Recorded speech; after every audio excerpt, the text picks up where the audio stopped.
The wrought iron gates of the sea residence loomed before Shaun Wan, intricate swirls of metal against the stark white of the walls. A tremor of unease ran through her, the opulence a stark contrast to the worn fabric of the bedding bag slung over her shoulder. This delivery, a favor for a friend, felt like stepping into another world, a world she didn't belong in. She swallowed, the lump in her throat a mixture of nerves and the lingering metallic tang of fear. Money. It was always about money these days. Every waking moment was a tight knot of worry, a constant calculation of how much further she could stretch her meager earnings. Grandmother's medical bills were a mountain she couldn't seem to scale, each day chipping away at her hope. A maid, crisp and impersonal in a starched uniform, led her through a courtyard bursting with exotic blooms. The air, thick with the scent of jasmine and something else, something unfamiliar and expensive, made her head spin. The maid's silence was a wall, amplifying Shaun Wan's sense of being an intruder. She clutched the bedding bag tighter, its rough texture a small comfort in this alien landscape. The maid stopped before a set of ornate double doors, the polished wood gleaming under the midday sun. A rap, sharp and precise, echoed through the stillness. The doors swung inward, revealing a woman who radiated an aura of power. She sat on a silk-covered chair, her gaze sharp and assessing, taking in Shaun Wan from head to toe. This must be Mr. C's mother, the woman her friend had described in hushed tones, the true power behind the family. Shaun Wan bowed her head, a practiced gesture of deference born from years of scraping by. "I have the bedding," she murmured, her voice barely above a whisper. "Come in," the older woman commanded, her voice smooth as polished jade, yet with an underlying edge that sent a shiver down Shaun Wan's spine. She stepped inside, the coolness of the room a stark contrast to the heat outside.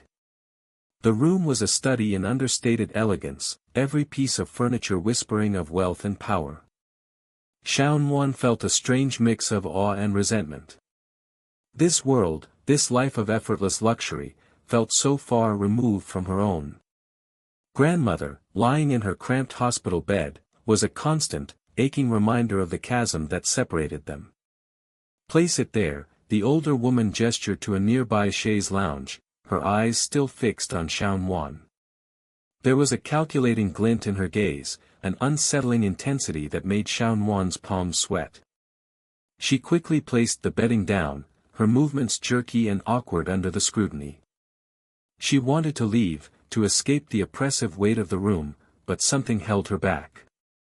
A desperate hope, a flicker of possibility in the darkness of her situation.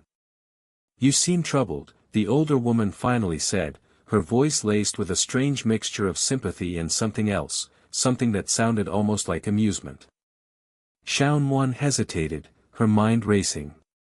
Should she lie? Pretend everything was fine? But the words tumbled out before she could stop them. "My grandmother is sick, need a lot of money."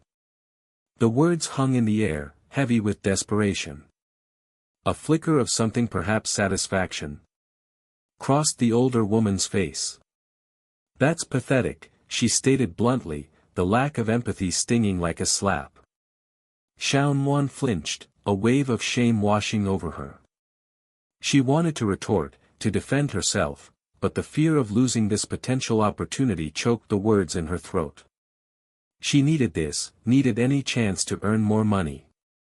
"I can double your salary," the older woman continued, her voice suddenly brisk and businesslike. "But you have to work now. Today." Shaun Wan's head snapped up, a mixture of hope and suspicion warring within her. Double her salary? It sounded too good to be true. What was the catch? Her mind raced, trying to decipher the older woman's motives. There was a hardness in her eyes, a coldness that belied the seemingly generous offer. "What kind of work?" she asked cautiously, her voice barely a whisper. The older woman smiled, a thin, chilling smile that didn't reach her eyes. "Some light housework," she said, her voice deceptively gentle. "Nothing strenuous. You just need to stay here for a few days. Stay here. In this opulent prison. A wave of unease washed over Shaun Wan, the offer suddenly feeling less like a lifeline and more like a gilded cage. But the image of her grandmother's frail form, the mounting hospital bills, pushed aside her doubts. What choice did she have? She swallowed, her throat dry. All right, she agreed, the word a heavy weight on her tongue. She didn't know what she was agreeing to, but she knew she couldn't refuse.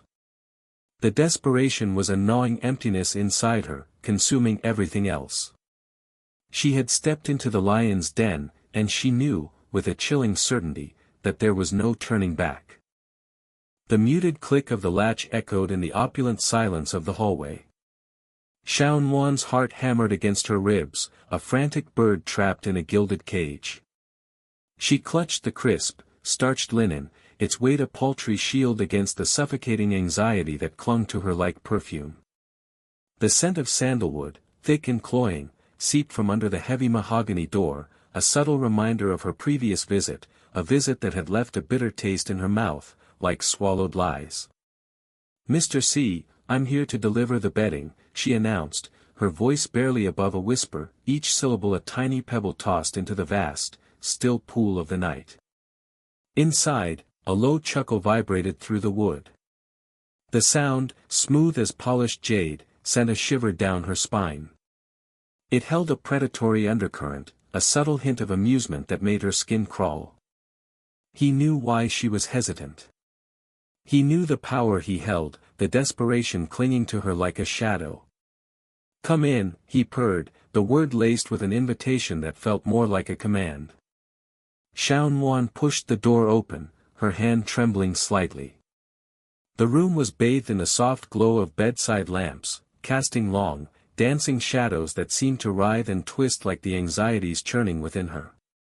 Mr. C, or Aiken as he insisted she call him when they were alone, reclined against a mountain of silk pillows, a book resting unopened on his lap. His eyes, dark and inscrutable, met hers, and a faint smile played on his lips.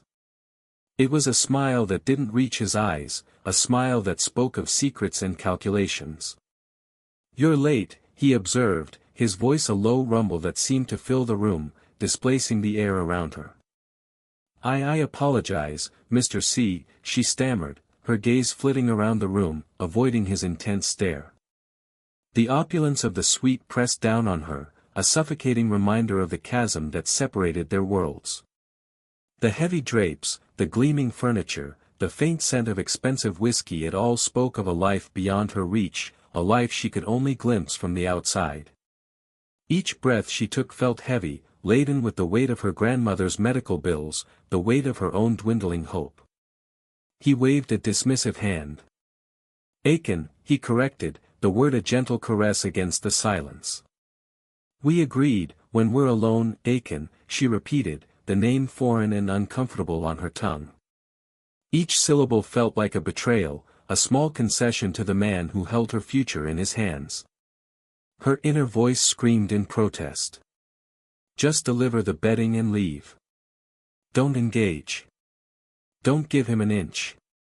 But the words remained trapped in her throat, choked by the heavy air of obligation. He set the book aside, the movement slow and deliberate, as if he were savoring the anticipation. "You know," he began, his voice soft, almost conspiratorial, "you remind me of a delicate porcelain doll. So fragile, so easily broken." His words, seemingly complimentary, sent a chill down her spine. They weren't words of admiration, but of assessment, of calculation. He was a collector, and she was the latest piece he coveted. I should be going," she mumbled, her fingers tightening around the linen. He chuckled, a low, rumbling sound that vibrated through the air. "Leaving so soon? I thought you enjoyed our conversation last night." His gaze lingered on her, a palpable caress that made her skin crawl. "I was just doing my job," she retorted, her voice sharper than she intended.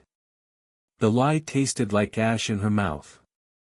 He raised an eyebrow, a flicker of amusement in his eyes. "Is that what you tell yourself?" he purred, his voice dripping with insinuation. Or do you secretly yearn for something more? Shame washed over her, hot and suffocating. She knew what he was implying, the unspoken accusation hanging heavy in the air. She wanted to deny it, to scream her innocence, but the words caught in her throat. The memory of the drugged haze, the fragmented images that haunted her dreams, silenced her. "Want to climb my bed?" he murmured, the words a blatant invitation, a challenge. He didn't wait for a response.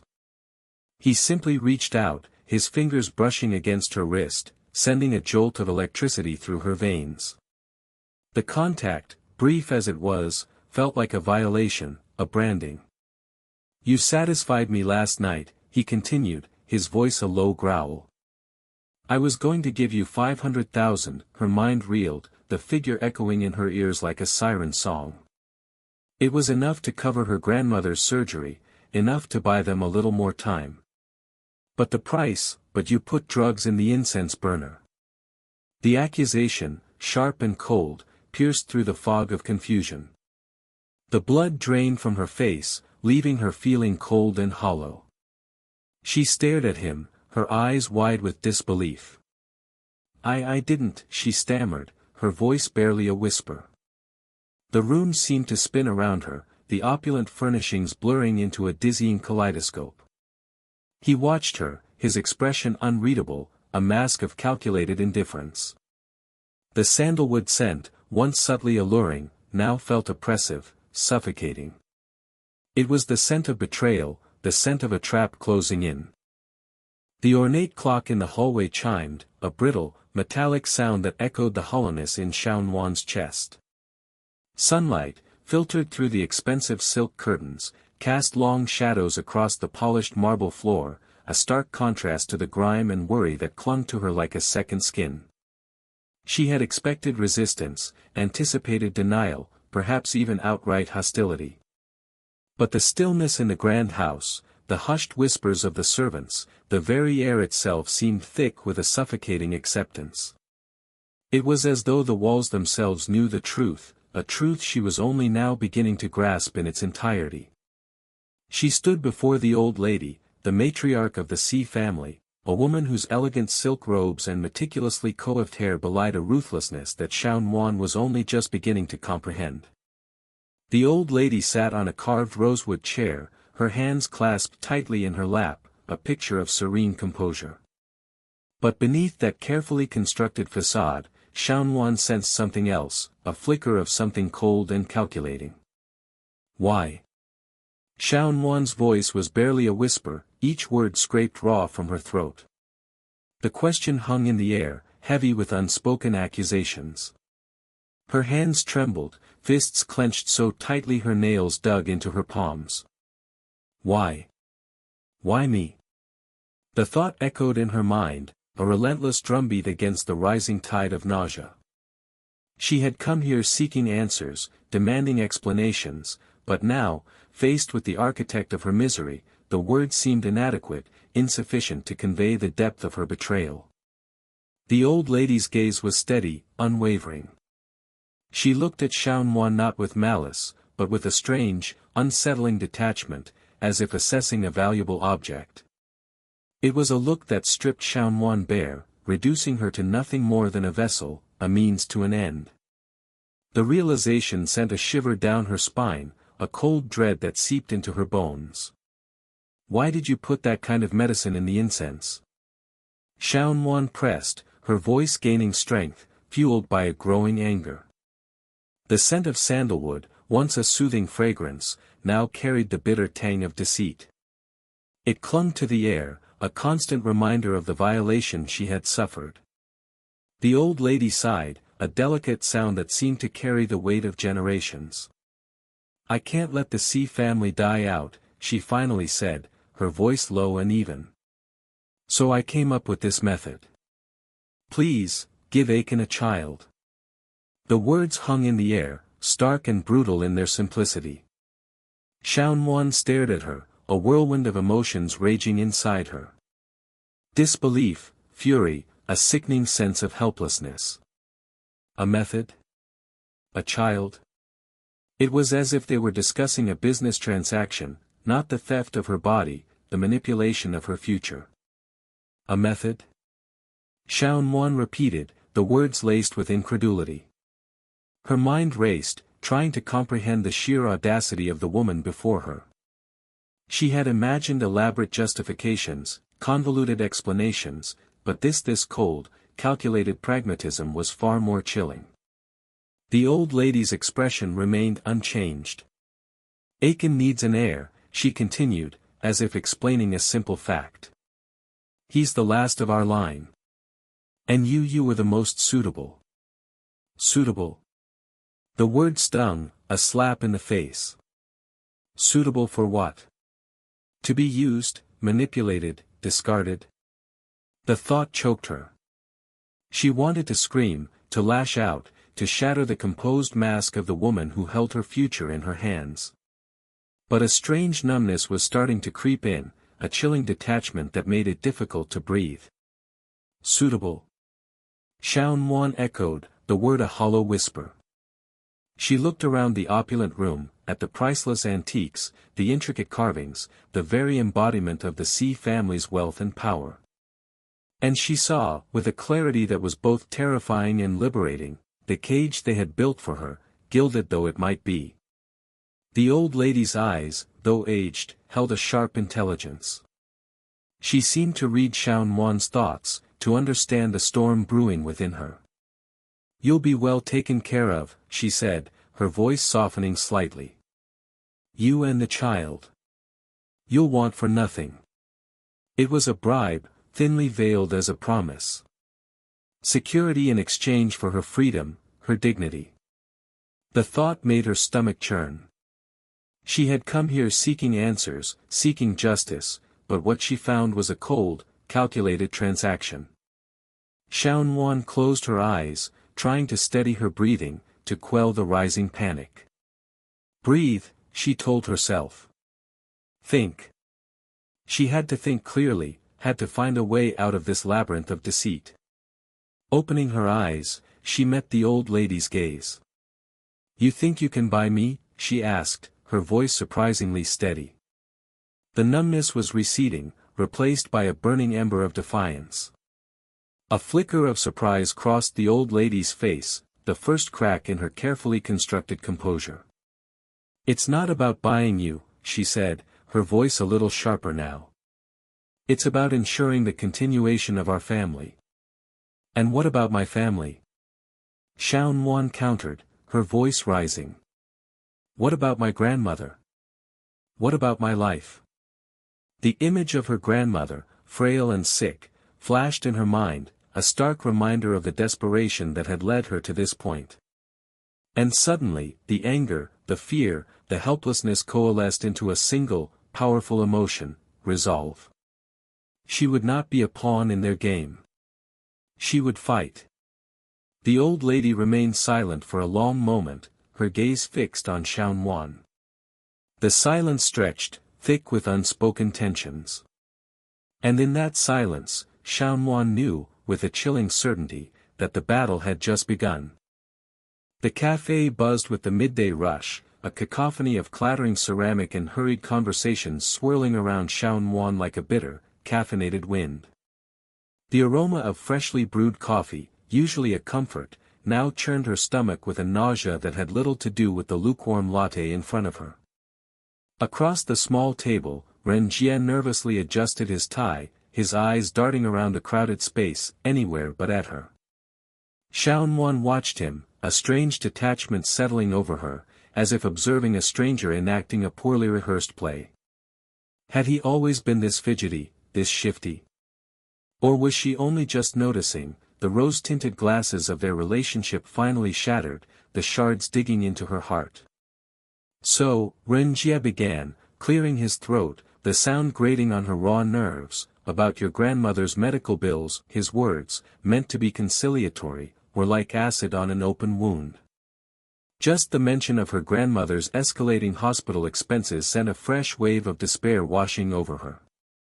Despair, quickly followed by a bitter, corrosive anger. He knew. He knew the crushing weight of this burden, the sleepless nights she spent worrying, the desperate scramble for every yuan. Yet, here he was, fidgeting like a child caught stealing candy, avoiding her gaze. He continued, his voice a placating murmur, "I've been looking into options." He paused, finally meeting her eyes, a forced smile twitching at the corners of his mouth. A smile that didn't reach his eyes that held a flicker of something she couldn't quite decipher. Guilt? Fear? Or perhaps, something colder. Indifference. Xiao Nuan's breath hitched in her throat. The tightness in her chest, the knot of anxiety that had been building for days, suddenly constricted into a painful, icy lump. She knew. Instinctively, she knew. The late nights at work, the hushed phone calls, the vague excuses, it all clicked into place, forming a sickeningly clear picture. Options, she echoed, her voice barely a whisper, each word laced with a chilling calmness that surprised even her. The cafe's noise faded into the background, the world narrowing to the space between them, the air thick with unspoken accusations. Ren Jie shifted uncomfortably, his forced smile faltering. He opened his mouth to speak, but Xiao Nuan cut him off, her voice now steady, resolute. "I heard you talking on the phone last night. With her." The blood drained from Ren Jie's face, leaving him ashen. His carefully constructed facade crumbled, revealing the raw fear beneath. He stammered, a pathetic attempt at denial forming on his lips, but Xiao Nuan silenced him with a look. A look that held not just anger, but a profound weariness, a deep, bone-aching fatigue. "Don't," she said, her voice flat, devoid of emotion. The word hung in the air, heavy with unspoken truths. He flinched, as if struck. She continued, her gaze unwavering, "Don't insult me with lies." He averted his eyes again, the silence stretching between them, punctuated only by the rhythmic clinking of cups and the muffled murmur of conversations. Finally, he spoke, his voice low, almost pleading. "Xiao Nuan, those are all business exchanges, it's complicated." The absurdity of his words struck her with the force of a physical blow. Business exchanges? Complicated? Her grandmother lay in a hospital bed, her life hanging in the balance, and he dared to talk about business exchanges? A bitter laugh escaped her lips, sharp and brittle.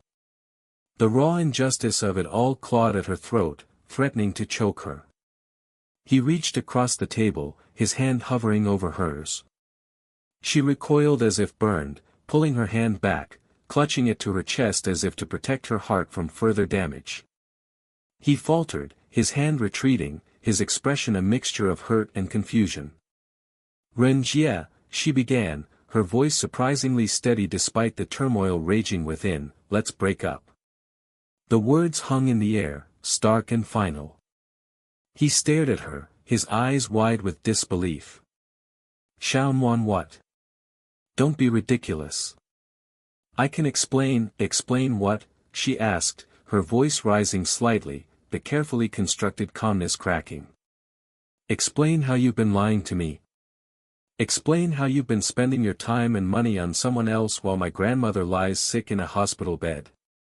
He opened his mouth to speak, but she cut him off again, the words pouring out of her in a torrent of suppressed emotion. "You promised you would help. You promised you'd be there for me. But where were you?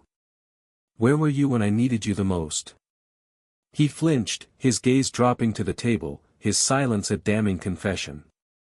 He muttered something about needing to make connections, about securing a better future for them both.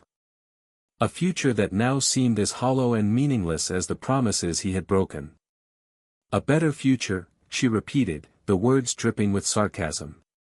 "A future without me, perhaps."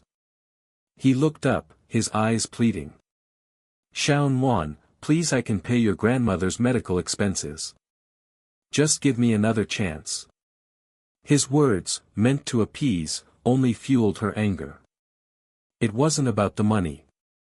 It never had been. It was about the betrayal, the lies, the utter lack of support when she needed him the most.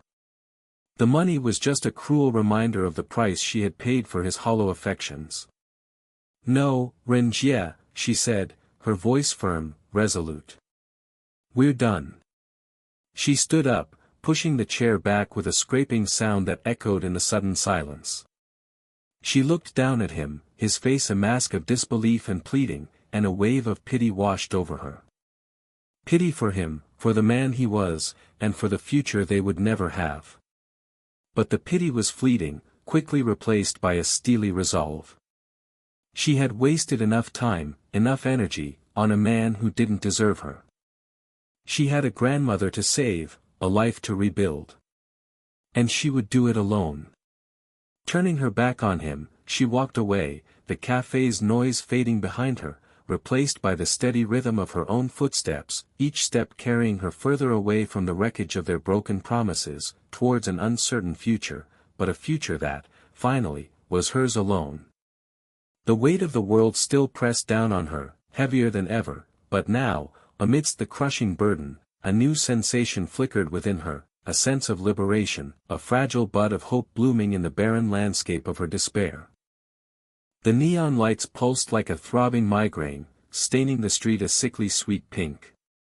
Xiaonuan clutched her grandmother's worn sweater tighter, the wool a rough comfort against the clammy fear clinging to her skin. The air buzzed with a strange energy, a mixture of cheap perfume, sweat, and the low thrum of bass that vibrated through her very bones. Just a few days ago, this street, this building, had been an abstract horror, a whispered warning. Now, it was her reality. Inside her chest, her heart fluttered like a trapped bird, each frantic beat a testament to her desperation. "Are you still hiring?" The words felt thick and clumsy on her tongue, each syllable coated with a shame she hadn't known she could feel. The man at the door, a hulking figure with a face like a slab of uncooked dough, barely glanced at her. He just grunted, a noncommittal sound that somehow managed to be both dismissive and predatory. Xiaonuan swallowed, her throat suddenly dry. She had imagined 1,000 different scenarios, practiced the words in the cracked mirror of her tiny apartment, but none of it had prepared her for the crushing weight of this moment. Was this truly the price of her grandmother's life? The thought, sharp and bitter, pierced through her numbness. 1,000 yuan a day, are you interested? The man's voice, rough as gravel, pulled her back. 1,000 yuan. Enough for another week of medication, enough to see the flicker of hope return to her grandmother's tired eyes. It was a lifeline, a poison chalice. Xiaonuan hesitated, a tremor running through her. She could almost feel her grandmother's hand in hers, the papery skin, the warmth of her touch. Could she really do this? Sell a piece of herself to buy her grandmother time? The image of the hospital bills, stacked high on the rickety table in their cramped apartment, flashed before her eyes. The answer, stark and unavoidable, echoed in the hollow spaces of her heart. She nodded, a small, jerky movement that felt like surrender. Inside, the club was a swirling vortex of bodies and noise. The music, louder now, was a physical assault, a relentless pounding that seemed to want to burrow into her skull. The air was thick with cigarette smoke and a cloying sweetness that made her stomach churn. Around her, girls in glittering, barely their outfits moved with a practiced ease, their smiles fixed, their eyes vacant. Xiaonuan felt a shiver of unease run down her spine. This wasn't what she had imagined. The man from the door, whose name she learned was Fatty, barked instructions, his words barely audible over the music. He handed her a skimpy outfit, a scrap of red fabric that seemed to mock her modesty. The fabric felt cold and alien against her skin. Just act cute, very simple. Fatty's words were punctuated by a belch, the smell of stale alcohol clinging to his breath. He didn't look at her as he spoke, his eyes already scanning the room for the next vulnerable soul. Simple. The word echoed in Xiaonuan's mind, a cruel joke. Nothing about this felt simple. Every fiber of her being screamed in protest, a rising tide of revulsion threatening to overwhelm her. Her first task was to serve drinks. The patrons, mostly men, their faces flushed with alcohol and something else she couldn't quite name, leered at her, their hands brushing against her as she passed. Each touch felt like a violation, a brand searing her skin. She forced a smile, a grotesque imitation of the carefree laughter that surrounded her. Inside, she was shrinking, folding in on herself, trying to disappear into the deafening noise and blinding lights. As the night wore on, the requests became more suggestive. Sing a song. Dance on a table. Sit with me. Each request chipped away at her defenses, leaving her feeling increasingly exposed and vulnerable. The initial numbness began to wear off, replaced by a burning anger, a fierce resentment that simmered beneath the surface of her forced smiles. She thought of Renjie, of his empty promises, his casual betrayals. Had he ever truly seen her? Understood the sacrifices she was willing to make? The thought brought a fresh wave of bitterness. She was alone, adrift in a sea of predatory gazes and grasping hands. The turning point came when a man, his face bloated and red, grabbed her wrist, his grip like a vice. He slurred something about taking her home, his words hot and rancid against her ear. Something snapped inside Shaun Wan. The fear, the shame, the desperation, all coalesced into a white-hot rage. She wrenched her hand free, the movement surprisingly strong, and stared him straight in the eye. There was no fear in her gaze, only a cold, unwavering defiance. "Don't touch me," she said, her voice low and steady, each word a small victory against the cacophony of the club. The man, momentarily stunned by her unexpected resistance, recoiled. The incident, small as it was, ignited a spark within her. It was a flicker of hope in the oppressive darkness, a reminder that even in the face of exploitation, she still had a choice. She still had her voice. She still had herself. The night was far from over, but something had shifted within her. The desperation remained, the fear lingered, but now, there was something else too. A nascent strength, a quiet determination. She would survive this. She would endure. And somehow, she would find a way to reclaim what had been taken from her. The air hung thick and heavy, saturated with the cloying sweetness of cheap perfume and the acrid bite of cigarette smoke. The music pulsed through the floor, a relentless, throbbing beat that mirrored the frantic thumping of Shaun Wan's heart. Her hand, still stinging from the manager's grip, trembled as she clutched the edge of the bar, her knuckles bone white. Shame coiled in her stomach, a bitter, acidic knot. How had she let herself get into this situation? Her grandmother's face, etched with worry and pain, flashed before her eyes. That image, that desperate need, had driven her to this den of iniquity, this place that reeked of desperation and broken dreams. She'd hoped she'd been so naive. The manager, a man whose oily smile never quite reached his cold, calculating eyes, loomed over her. His words, laced with thinly veiled threats, echoed in her ears. "You think you can just walk away? We invested in you. You owe us." Each syllable felt like a brand, searing itself onto her skin. She closed her eyes, willing herself to disappear, to melt into the shadows and escape this suffocating reality. What choice did she have? Where could she turn? Renjie, the thought of him brought a fresh wave of nausea. He wouldn't help. He couldn't. He was drowning in his own sea of troubles, pulling her down with him. A sudden hush fell over the immediate vicinity. The music, though still pounding, seemed to recede, becoming a distant hum. Shaun Wan opened her eyes, a flicker of confusion in her gaze.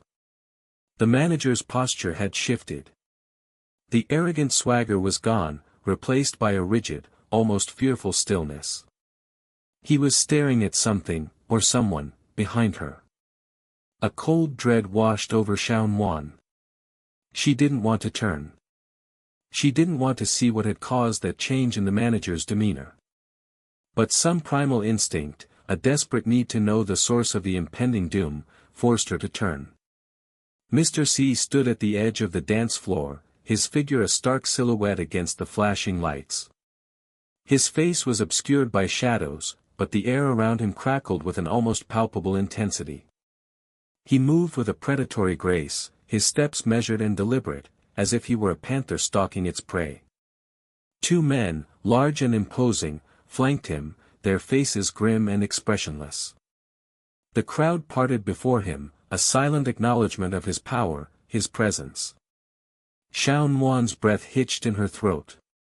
This was the man who had orchestrated her humiliation, who had used her, manipulated her, treated her like a commodity.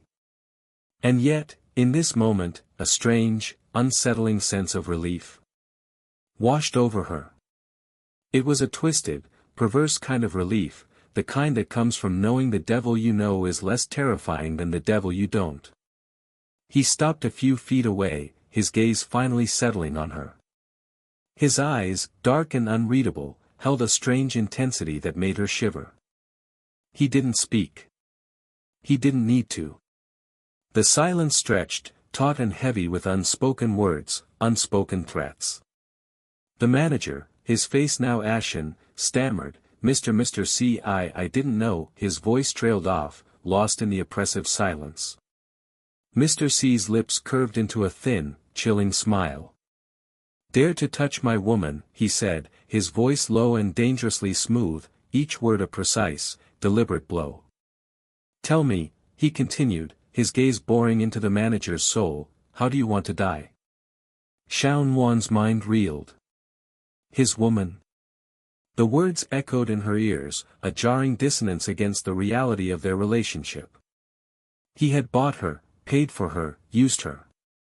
She was not his woman. She was a victim of his machinations. And yet a flicker of something else, something akin to protection, flickered within her. It was a dangerous, confusing emotion, and she pushed it away, burying it deep beneath layers of anger and resentment. The manager, his face now a mask of terror, babbled apologies, his words tumbling over each other in a desperate attempt to appease the man before him. Mr. C's expression remained unchanged, his eyes cold and distant. He raised a hand, a single, dismissive gesture, and the two men flanking him moved forward, their movements swift and efficient. They grabbed the manager, their grips like iron, and dragged him away, his protests fading into the background noise. The crowd, silent witnesses to this display of power, quickly dispersed, eager to distance themselves from the scene. Mr. C turned his attention back to Xiao Wan. The intensity of his gaze softened, replaced by something unreadable. He reached out a hand, his fingers brushing against her cheek. The touch sent a shiver down her spine, a strange mix of revulsion and something else. She couldn't define it. She didn't want to define it. She flinched, pulling away from his touch. He didn't seem offended. He simply lowered his hand, his expression unreadable. "Let's go," he said, his voice now devoid of the chilling edge it had held moments before. It was a command, not an invitation. Xiao Wan hesitated. Where would he take her? What would he do? The questions swirled in her mind, a chaotic storm of fear and uncertainty. But she knew she had no choice. She was trapped, caught in a web of circumstances she couldn't control. She followed him, her steps slow and hesitant, her mind a whirlwind of conflicting emotions. The nightclub, with its flashing lights and pulsating music, seemed to fade away, replaced by a chilling, suffocating silence. She was walking into the unknown, into the darkness, and she had no idea what awaited her there. The only certainty was that her life, already fractured and broken, was about to be irrevocably changed. The antiseptic smell of the hospital clung to Xiao Wan's clothes, a stark contrast to the cloying perfume that still faintly lingered from that night. Her grandmother's breathing, shallow but steady, was the only sound that mattered. It was a fragile rhythm, a precious counterpoint to the chaotic drumbeat of her own heart.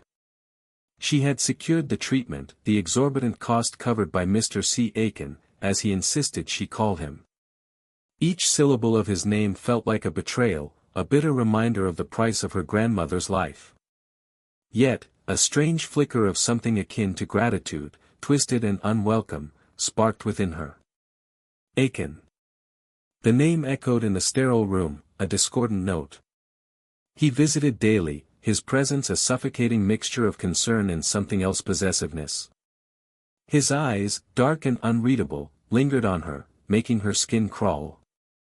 He spoke softly to her grandmother, his voice a carefully modulated murmur, and arranged for the best doctors, the most attentive nurses.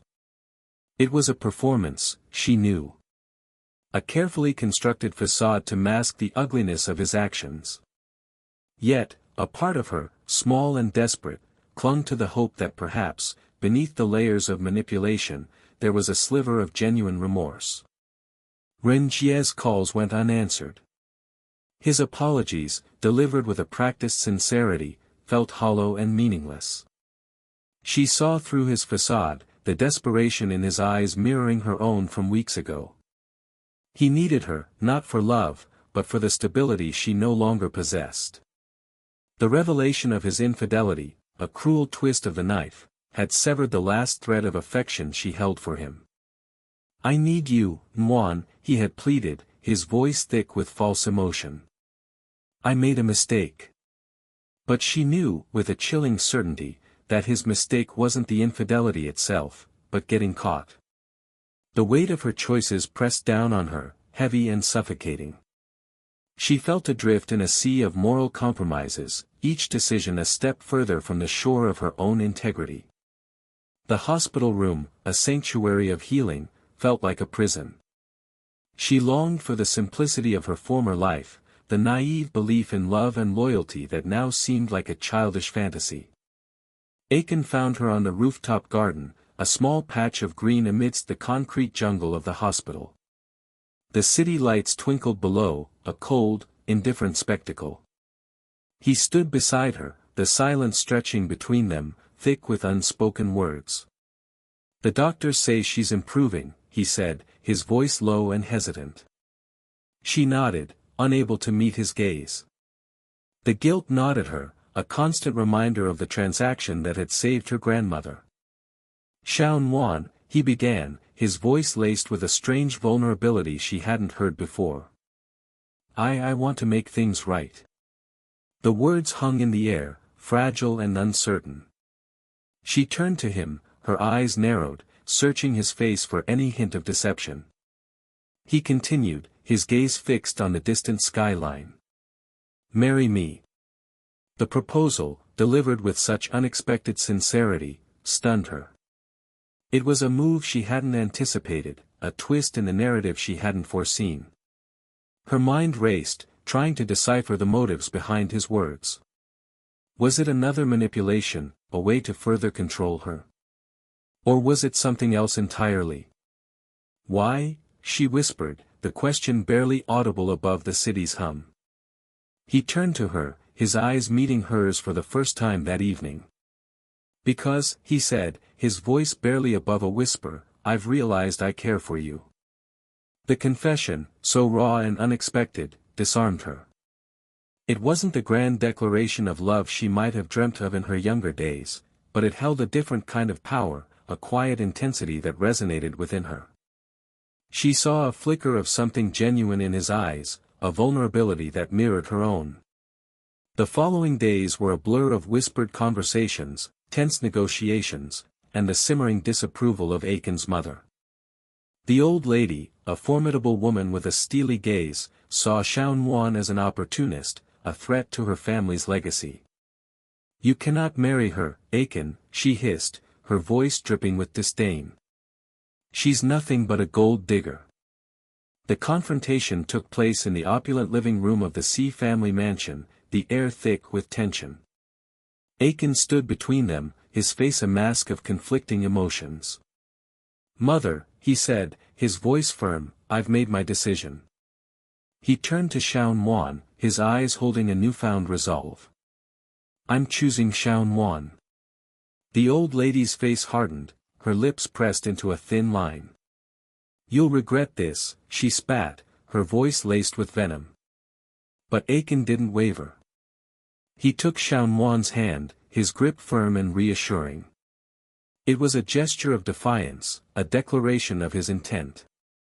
Standing there, hand in hand with Aiken, facing the wrath of his mother, Shaun Wan felt a surge of something she hadn't felt in a long time: power. It wasn't the power that came from wealth or status, but the power of choice, the power of agency. She had been manipulated, exploited, and betrayed. But she had also survived. And in that moment, she knew, with a quiet certainty, that she would not be a victim. She would forge her own path, rewrite her own narrative. The future was uncertain, fraught with challenges and complexities. But for the first time in a long time, she felt a flicker of hope, a fragile ember glowing in the darkness.